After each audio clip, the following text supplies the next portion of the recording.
Hi అండి అందరికీ. ఈరోజు పూరీలోకి ఆలూ కుర్మా నేను ఇంట్లో ఎలా తయారు చేస్తానో చూపిస్తాను. పూరి విత్ ఆలూ కుర్మా ఎంతమందికి ఇష్టమో నాకు కామెంట్‌లో చెప్పండి. 3 లవంగాలు, కొద్దిగా చెక్కను ఇలా క్రష్ చేసి పెట్టుకున్న.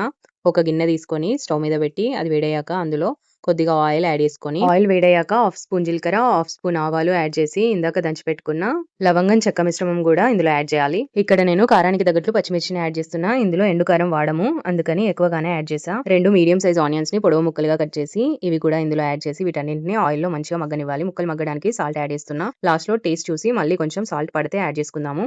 హాఫ్ స్పూన్ పసుపు, హాఫ్ స్పూన్ అల్లం వెల్లుల్లి పేస్ట్ వేసి అంతా మంచిగా కలుపుకోవాలి. అల్లం వెల్లుల్లి పేస్ట్ పచ్చివాసన పోయాక కొంచెం కరివేపాకు యాడ్ చేసి కలిపి ఒక 2 మీడియం సైజు టొమాటో పేస్ట్ చేసుకోవాలి.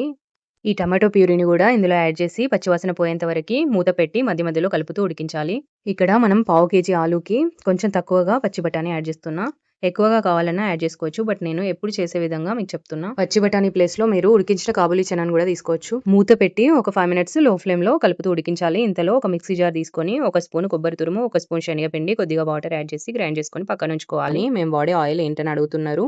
ఇక్కడ ట్యాగ్ చేస్తున్నా చూడండి. ఒక 5 నిమిషాలు అయ్యాక మూత తీసి ఒకసారి అంతా మంచిగా కలిపి ఇందులో ఉడికించి కొద్దిగా మ్యాష్ చేసుకున్న పావు కిలో ఆలూని యాడ్ చేస్తున్నా. పైనుంచి కింది వరకు మంచిగా ఒకసారి అంతా కలుపుకొని గుప్పెడు కొత్తిమీర ఆకులను కూడా యాడ్ చేసి ఒక గ్లాస్ వాటర్ యాడ్ చేసా పెద్ద గ్లాస్ తోటి. ఈ వాటర్ ప్లేస్‌లో మీరు ఒక గ్లాస్ కొబ్బరి పాలు కూడా యాడ్ చేసుకోవచ్చు. ఇంకా టేస్ట్ చాలా బావుంటది. మూత పెట్టి మరొక 5 నిమిషాలు చిన్న మంటపై ఉడికించి రుచి చూసి సాల్ట్ తక్కువైతే కొంచెం యాడ్ చేసా. ఇలా సలసలా మరిగేంత వరకు ఉడికించి కోకోనట్ శనగపిండి మిశ్రమం యాడ్ చేసా. ఇక్కడ మీరు జీడిపప్పు పేస్ట్‌ని కూడా యాడ్ చేసుకోవచ్చు. ఇది మంచిగా కలిపాక కొన్ని వాటర్ యాడ్ చేసి హాఫ్ స్పూన్ సోంపు పౌడర్ యాడ్ చేసా.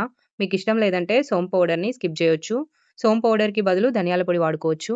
ఒక 5 నిమిషాలు మూత పెట్టి లో ఫ్లేమ్‌లో ఉడికిస్తే మన పొటాటో కుర్మా లేదా ఆలు బఠానీ కర్రీ అయితే రెడీ అయిపోతుంది. పూరీలోకైతే అల్టిమేట్ కాంబినేషన్ ఇది. నచ్చితే ఒక లైక్ ఇవ్వండి. మీరు కూడా తప్పకుండా ఈ రెసిపీని ట్రై చేస్తారనుకుంటున్నా.